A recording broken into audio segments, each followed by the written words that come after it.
Professor V.K.Ramachandran സംസാരിക്കാൻ പോകുന്നത്. Manual workers in rural India എന്നുള്ളതാണ് വിഷയം. നമ്മൾ ഈ സംഘാടകരോട് ഞാൻ പ്രത്യേക ഒരു നന്ദിയും കൂടെ ഈ സമയത്ത് പറയുന്നു. കാരണം ഇതിനു മുമ്പേ, ഇത് 15ാമത്തെ ലെക്ചറാണ്. ഇതിനു മുമ്പേ സംസാരിച്ച വ്യക്തികളുടെ പേര് എനിക്കിപ്പോഴാണ് കിട്ടിയിരിക്കുന്നത്. ഇന്ത്യയിൽ അങ്ങേയറ്റം ആദരിക്കപ്പെടുന്ന വ്യക്തികളാണ് ഇതിനു മുമ്പേ സംസാരിച്ചിരിക്കുന്നത്. സൽമാൻ ഖുർഷീദ് ഉണ്ട്, സർവേപ്പള്ളി ഗോപാലുണ്ട്, ഡോക്ടർ P.K. അയ്യങ്കാർ ഉണ്ട്, doctor C.T. Kurian, doctor Asghar Ali Engineer, doctor K.N. Panicker, doctor N.K. Madhava Menon, doctor Kannan, doctor Mohan Gopal, doctor Prabhat Patnaik, doctor Prakash Karat, Shri John Samuel, Shri M.S. Valiathan, K.P. Mohanan. വലിയൊരു, അതോടൊപ്പം ഒരുപക്ഷെ അതിനപ്പുറത്തും നമുക്ക് കിട്ടാവുന്ന ഏറ്റവും നല്ല വ്യക്തിയാണ് ഇനി സംസാരിക്കാൻ പോകുന്നത്. Professor Ramendran, please. Professor Damodaran, my colleague Dr. Ravi Raman, Engineer Suhair, Shri Anwar Sadat, the awardee today, Dr. Yunus,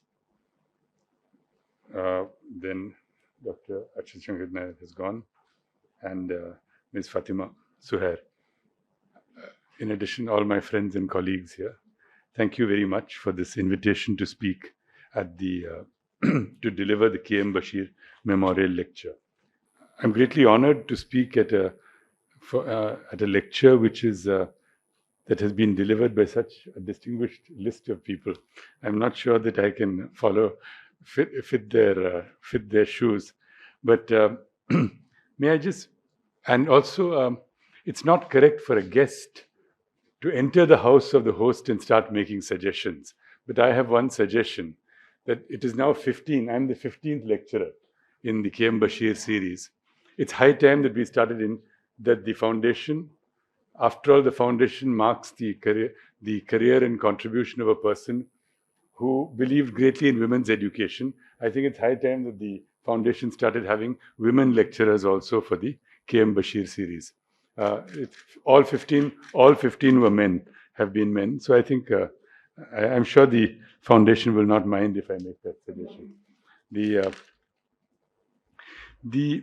My topic for this evening is manual workers in rural India. I'm very grateful to Engineer Suhair for having given us some introduction to the life and work of Dr. Bashir, because I feel great kinship with a person, a socially conscious statistician who worked to try and understand some of the problems of our society using the discipline of statistics. I've been trained as an economist, but I worked in the Indian Statistical Institute. But to use the insights given by statistics and economics into understanding our society. For that, I'm going to speak today on manual workers in rural India. I have a short time. I have 25 minutes, I think. Let me try and say whatever I can in that short period.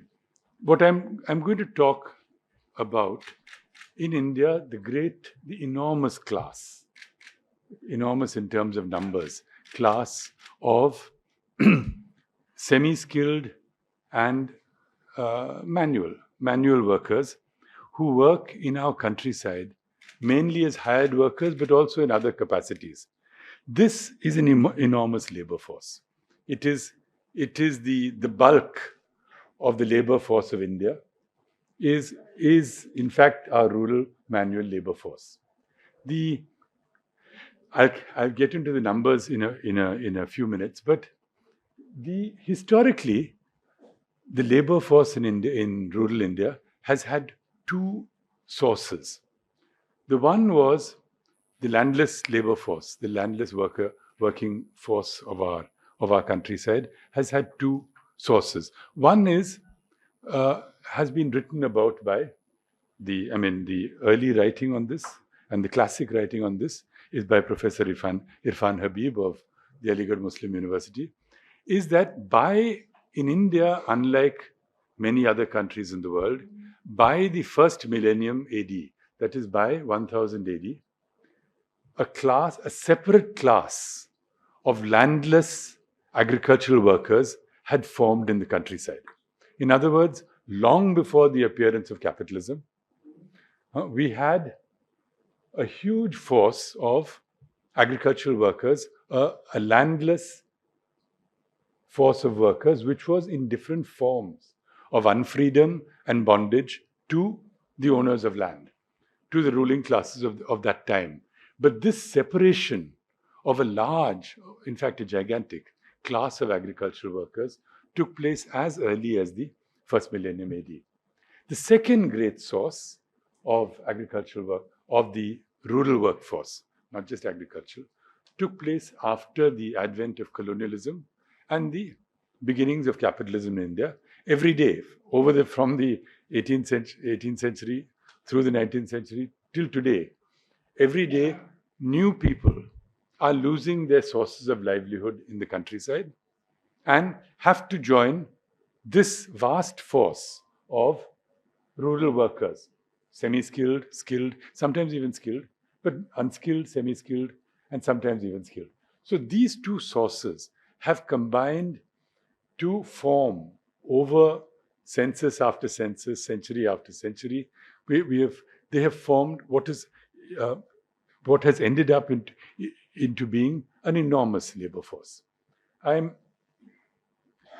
cutting down. I'll cut down on this, but the fact that there are two streams. One, the labor force that was formed from the beginning, that is from the first millennium AD, plus a labor force that was the result of losing their property rights and becoming landless, people who just had to work. This has had profound historical effects in India, but let's not go into that right now. Now, one very big difference in the last, the first actual rural survey that I did, we referred to surveys, Engineer Suhair, the first very detailed household rural survey that I did was in Tamil Nadu in 1977. I belonged to a group of students who were studying agrarian societies.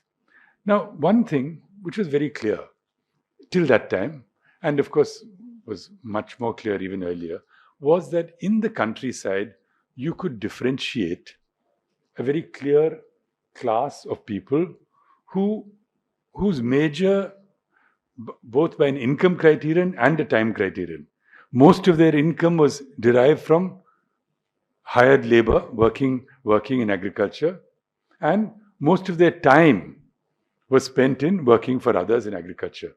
So we had a clearly defined agricultural labor force this was in the 1970s, when I was first doing in the early years of my research work. Now, this has been true. Historically, this is true. Even today, where we all talk about the agricultural labor force in India. Now, since about 2003, my younger colleagues, students, and others, we have formed a network called the Foundation for Agrarian Studies, and we have been doing a series of surveys we have covered about 28 villages in more than 12 states of India. And it was for the 10 years preceding my coming to Kerala for the planning board, I was working on that. And we used to we spent months, years, weeks, working on different villages in different parts of the country and trying to look at socioeconomic conditions in the villages. Now, one very big change that had occurred between the time I first started 45 years ago and today, one enormous change in the labor force that has occurred is that today you cannot differentiate an agricultural labor force from a non-agricultural labor force for various reasons, because of changes in cropping pattern, because of changes in mechanization, for very diverse reasons. The demand and of course the increase in the number of workers, because of changes in the demand for labor and the supply of labor, there are very few people now. Wait, let me just back up 1 minute. See, one thing is, we have to recognize the enormous differences that exist in India. For now, let us not consider Kerala. We are not considering Kerala because Kerala has followed a more or less distinct path in India. But take the rest of India. In the differences, say, between a village in Karnataka, Kolar district, Karnataka, and Samastipur in Bihar, or in the western district of Tripura, these are enormous socioeconomic differences. And these are, many of you would have read the work of Rahul Sankrityayana. Rahul Sankrityayana, I'll give you the translation. He used to quote a very famous couplet in Hindi, which meant that every 10 kilometers, we have a change of dialect in India. And every 20 kilometers, we have a change in agroeconomic conditions. So this is the kind of diversity which exists. Nevertheless, despite all of this, one feature that was coming up all over India was that the number of days of agricultural work available for men and women was really coming down all over India. As I said, because of mechanization, because of cropping pattern, and because of the increase in the labor force. So it's no longer possible to differentiate a labor force in most parts of India where they derive most of their income or most of the time is spent on agriculture alone. The labor force today is a more diverse labor force. In other words, in the villages, it's become a miscellaneous labor force. Today you do some agriculture, tomorrow you may do some NREGA or some road building, you may do some BD work, some brick work, and the enormous change is that there has been a very big increase in rural-urban migration, as we know. Now the migration there, earlier in the early stages of the Green Revolution, migration itself was of agricultural workers. Agricultural workers going from Bihar to, say, Punjab, because Punjab workers were not familiar with rice cultivation. Bihar workers were familiar. The wages were low, they were able to get Bihar workers at lower wages. So vast migration used to take place of agricultural workers. Today's migration is of workers of every kind. So I have interviewed, for instance, sitting in a village in Punjab, I've interviewed people who are 3 months a year, they work in a village in Bihar. 6 months previously they worked in the Andamans. They came to Kerala. They went to Delhi, worked in Gurgaon, and went to Punjab. So this kind of highly mobile labor is the new characteristic. Of course, they maintain organic links with agriculture. This labor force is the labor force which does all the work in agriculture still.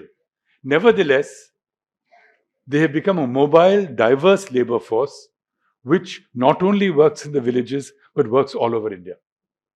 So that is why I didn't pose my subject as the rural agricultural labor force, but as the rural manual or semi-skilled or skilled sometimes labor force. This labor force presents a huge challenge to us. Firstly, let us look at the numbers. Even by the very highly unsatisfactory Indian statistics, whose quality has certainly declined since the time of the 70s, or even definitely since the time of Dr. Bashir, but even earlier, the kind of rectitude that characterized the National Sample Survey, the kind of high principle and rectitude that characterized the National Sample Survey in the 1970s no longer exists. No longer. I mean, the statistics is a matter of projecting your achievements or non-achievements. It's not a method of getting to the truth. That increasingly, official statistics are becoming like that at the national level. But even according to our national statistics, the rural labor force is something. Now, remember, much of the rural labor force is actually temporarily based in the urban areas. They spend, say, 9 months in the urban areas, 3 months in their own areas. But even according to this, it is more than 100 million. 110 million or so is the rural labor force. We also did some, now that is a huge underestimate. We have in our foundation's work on women labor, we have a book, and those, I notice a lot of young women students in the audience. If this is a subject that interests you, please look at the book. We have tried to calculate not only are women the empirical study of women in the labor force and in the diverse labor processes that exist in rural India is, of course, very meager. And if we take the Census of India definition, we get about 96 million in 211 in the rural labor force. But if we actually redefine the labor force of women to include women who are engaged in a range of activities relating to production, to processing, to collection of firewood and other products, the number doubles. In other words, over 190 million women are in the labor force in rural India. Now, if we take all these numbers together, we can comfortably come to about 200 million, more than 200 million in our rural labor force, moving around the country. Now, what does that mean? 200 million, it's important. I mean, it's an extremely, that is roughly, it would be the population of Western Europe, most of Western Europe. Now, suppose you had an economic problem confronting the entire population of Western Europe. It would be there always in your headlines. It will be at the head of your consciousness. Why is it the 200 million people of our own country who are before us all the time, we do not consider this? We do not treat their economic issues or their economic problems with the same kind of urgency. It's an enormous number, in other words. So, you understand, no? The entire France, Germany, Belgium, the entire is about 1.9, about 200 million. It would be about that. So now let's look at some of the characteristics of this labor force. One is, as I said, they work at a diversity of tasks. The second is it's a multi-caste, multi-religious group of labor force. Because of course, the people of the scheduled castes and scheduled tribes, a larger proportion of scheduled caste and scheduled tribe people are among rural laborers than their percentage in the population as a whole. Secondly, so they're overrepresented in the class of agricultural workers, of rural workers. But nevertheless, it is also a class where people of all castes are represented, because people of all castes have suffered the economic crisis. People of different religions are represented. And we'll come back to that. That's both a strength and a way of division. So, in the case of, women constitute more than half this labor force, but there's a huge gap in our understanding of rural women's work.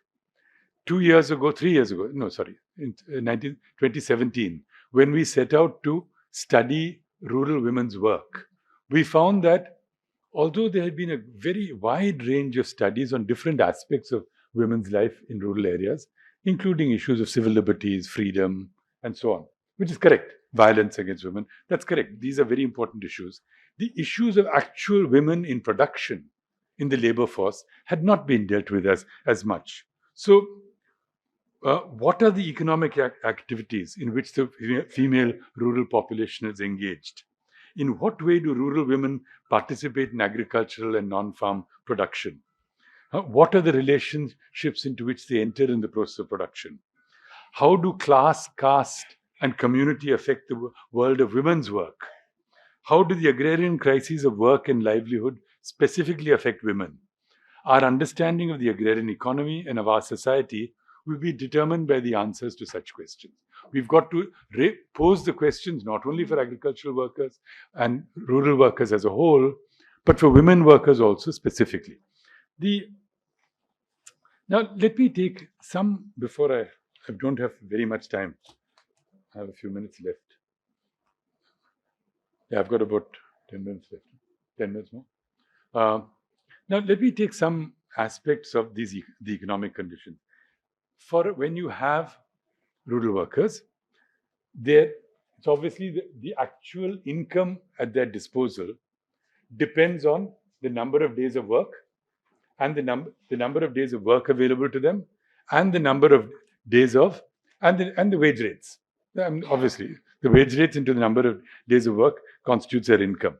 Now, as I said, the number of days of work now available in rural areas is pathetic, to say the least. We have looked. I've got before me data from 20 villages in different parts of India. For a female, the median number of days of work available in the village in agriculture varied between 13 days and 120 days. In other words, less than half a month to about 3 or 4 months a year in agriculture. In non-agricultural activity, the median varied between about 4 or 6 days to about 100 days. Men get more non-agricultural work. Women have fewer avenues of non-agricultural work, except for things like construction. Rural construction is very low, but brick making, rural construction. So there is an enormous crisis of employment. That is why people from all over these states go to different parts of the country. Now, let me just look at that as well. See, firstly, I want to give you some idea of rural wage rates we in Kerala are, we're a different state, as I said, and we have a very different view of what rural wages should be. Thank you very much. Thank you. I did a calculation. Thank you. In that I assumed in some years ago, I did this calculation for the villages for some 20 villages I had studied. Suppose there's a family, one male worker, one female worker, 3 children. At the wage rate, which is existing today in that village, how many days of work will be necessary for them to get poverty line income? And now, in India, the poverty line is actually a destitution line. But anyway, the poverty line. The 2-3 villages in Andhra Pradesh that we studied, you need at least 490 days.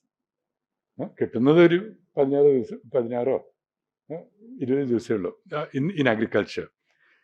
In 490 days, 630 days, and 565 days. Only if the man and women together get those many days of employment will they even come to the poverty line, let alone enough for education, health, nutritious food, etc. In the UP villages, it was 626 days and 720 days. In the Maharashtra villages, 687 days. In the Rajasthan village, 651 days. So you get an idea. You're getting an idea. The wages are so low that at the present wage rate, for a family of 2 workers to achieve even poverty line incomes will take almost a little less than 2 years, about 680 days of work. So that is the kind of crisis we are in. That's the kind of crisis this is why we have an enormous amount of migration. Migration, of course, now, as many people, as 2 years ago during the migration convention here, some of the migrant workers said that, I think you were there, no? Told the minister that we consider Kerala to be our Dubai for when the Bihar and Bengal workers. But let us take even migration. Migration is a good thing. Migration is good. I mean, if migration changes your life, it's a good thing. There's nothing wrong with migration. We're all migrants. I live in Bangalore.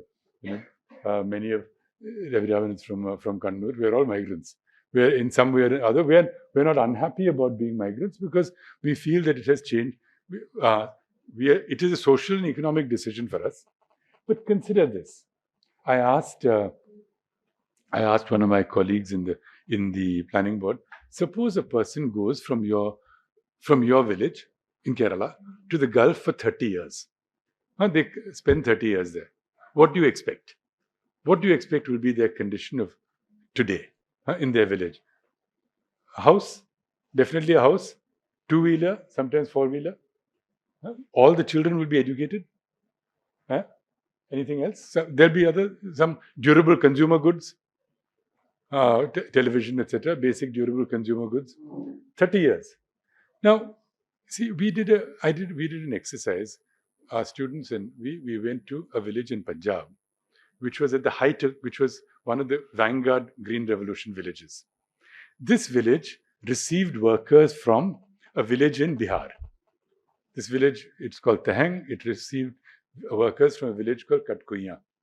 And Katkuya, we went to. Then later, we decided to study.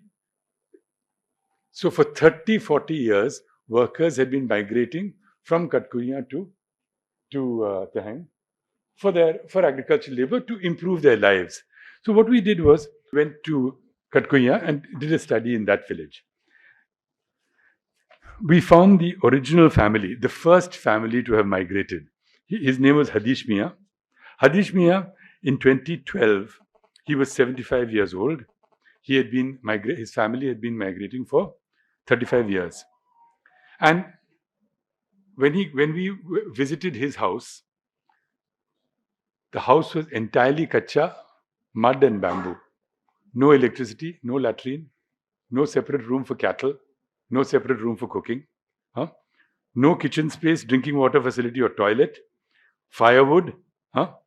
And if we exclude the value of that small plot of land where he had his house, the total asset values in the house, including that old utensils, everything, was about 4,000 rupees. Now, see, that is the difference. These are different kinds of migration. We have to look at this is an enormous crisis of an economy, and this is we really have. So let me leave you to think about that matter and press on. What does that kind of migration mean? Now in this situation, I think that this labor force has to be the source of change. If we do not completely change the conditions of life of this labor force, we will have no social progress in India. It is up to progressive political and social forces to unite this enormous labor force in India. Of course, there are forces in our polity, as you know, who seek to divide people on the basis of caste and religion, and the people who are very dominant in the polity now. But it is our task to see that this class becomes an instrument of progressive change, that we are able to resist the attempts to keep our society backward and divided by dividing the people of this great working mass. Now, when on the day that the central government declared a quarantine declared a lockdown overnight, we saw pictures of workers who were walking with basically broken slippers for thousands of kilometers. Probably the greatest, one of the great acts of organized brutality of this huge move. I think that one thing which has been one of the important learning experiences for me in the planning board in Kerala has been how, in this respect, Kerala is completely different from the rest of India. We have the social recognition of workers' rights is, as in the words of my colleague, is probably the best record in in the global south. It's we have been exceptional not only in providing for workers' rights, but also providing for workers' rights when they are declining in other parts of the world. These workers' rights are in other parts of India and the rest of the world. We were the first to establish minimum wages on a mass scale in 1958. We established welfare fund boards for our workers in different industries. We for different sectors of the rural labor force, right from the formation of the state, we have been providing for that. The whether it's traditional industries or agriculture, and see, we did, at the time when Kerala declared an agricultural laborer's pension, it was completely unheard of in the. I mean, it was something which is. It was a kind of a revelation that such a thing could exist. Was something which could hardly be imagined in the rest of India. The whole concept of the of an agricultural worker's pension. Now, the other thing is that from 1990, please remember that even industrial development has become more and more dependent on an informal labor force. It's not workers who have formal contracts, who have formal access to wages, pensions, benefits. So that has also been a big factor in the development of our this kind of casual rural manual labor force. I'm particularly proud of our achievements in dealing with migrant workers. In a country where migrant workers have been so badly treated, walking thousands of miles, or what was the fate of migrant workers during the time of demonetization? In such a situation, in Kerala, we have schemes to provide decent accommodation for interstate migrants, better accommodation for plantation workers who are interstate migrants. We have awareness programs for interstate migrant workers. We have health insurance. We have residence. We have residence facilities, hostel facilities. We have actual plan schemes for this. We have a call center at the Labour Commissioner's office. We have a Athithi mobile app scheme. We have first line COVID treatment centers. We have transport facilities, special literacy programs for migrant workers. Our Malayalam mission provides facilities for learning the language for children of migrant laborers who choose to settle in Kerala. We have community sanitary complexes in the panchayats. We have general economic service, a wide range of general economic services for migrant workers, and we have civil supplies facilities for migrant workers. This is the mark of a civilized society. This is it that we can be proud of this. When COVID hit India, migrant workers in Kerala were assured one, free access to accommodation, free access to food, free access to medical care, and free access to information in your own language. And finally, they were given a send-off, a really warm send-off when they finally went home. It is the hall. What we have shown through legislation and through our policy towards interstate migrants is the hallmark of a civilized. In fact, we had some visitors yesterday from international visitors in the planning board, where we said that Kerala is a state where during the COVID, the migrant workers were told, you have helped to build the infrastructure in our society. So we owe you. We owe you access to these facilities over this period. And it is a new approach which is worthy of world recognition. I think this whole policy towards labor. I'm going to now wind up. As I said, this enormous labor force, the industrial reserve, the army of India, consists of the vast mass of propertyless rural workers and also a large section of small peasants, poor farmers from all over the country who hardly have enough, who don't get enough income or spend enough time or hardly spend any time in their fields for their livelihoods.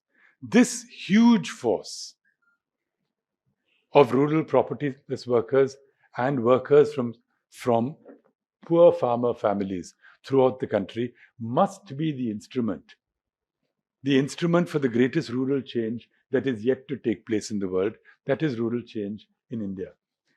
Without that leadership, without giving centrality to this enormous labor force, as I said, a labor force that outstrips the entire population of Western Europe. Without that mobilization, on a mobilization that brings people together, that fights caste and gender discrimination and brings people together irrespective of caste, gender, religion, and social differences. When that mobilization, that social change comes, until that social change comes, we cannot really change, bring any fundamental change to our society.